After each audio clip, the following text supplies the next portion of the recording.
I think as a nation, we have a cognitive dissonance issue, and it threatens our future. Cognitive dissonance is when the choir is singing, "Joy to the world, the Lord is come." But if you watch the faces of the choristers singing, you think they just bit into some unforgiving lemon.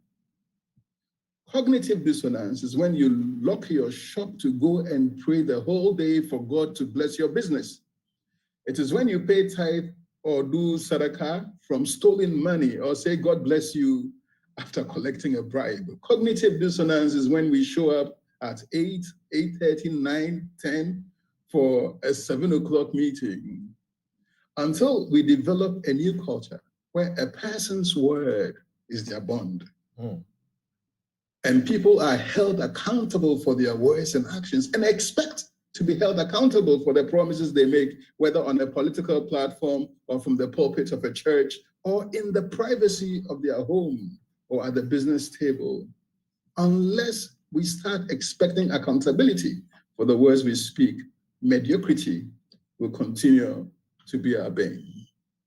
Some years ago, I was hired to photograph a road project that connected some African countries. The roads from Addis Ababa to Moyale, this is where Addis Ababa, Ethiopia and Kenya meet. The road from Addis Ababa to Moyale was perfect. So I thought to myself, this is Ethiopia. The contractor knows if they do a shoddy job, they go to jail. That's why they've done an excellent job. And then I entered the Kenyan part of that road, that same road. And from Moyale, the Kenyan part of Moyale, all the way to Nairobi, the road was just as good as Ethiopia's. The last part of that assignment was the Fofoso Solar Road. Have you seen that road? Have you been on it? Ghana has many problems, but we don't actually need many solutions. Today, hospitals get away with it when patients who shouldn't die do die. The poor who can't afford sheep and goats struggle to get justice. Politics is like Kokofu football. If you don't have a brother in the game, you don't get a pass. Adults who should know better thought it was okay to sabotage the future of 2 Rastafarian kids because they won't cut their locks. We are a petty people. And the more powerful we get, the pettier we become. When are we starting serious conversations on respect and tolerance? Tolerance for those who believe different. Isn't it weird that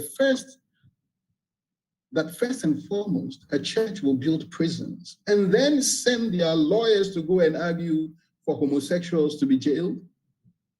Are we Pharisees or Christians? If we are Christians, then shouldn't Christ be our example? And when will we hold the syndicates that beg with children all across our cities accountable? They exploit these children under the guise of Islam. Able-bodied adults beg with vulnerable children, and we all do nothing. You find some of them begging just a few meters from where our president lives. What future will these children have? What kind of Ghanaians are they going to be as adults? And when are we going to feel shame for every woman we see carrying loads on their heads? Our women, our daughters, sisters, and wives are not donkeys. They are not beasts of burden. When are we going to be enraged enough to change the Kayayo culture? As a father and a pastor, I can tell you for a fact, fellow Ghanaians, that the hypocrisy of a parent damages a child's faith in God much quicker than any temptation out there.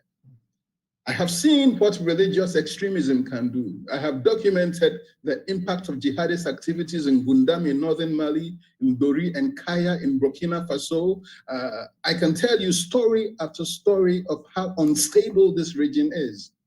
Ghana isn't as safe as we think it is. The harder life gets for the vulnerable Ghanaian, the greater the risk of them being recruited by those who seek to capture West Africa through terrorism.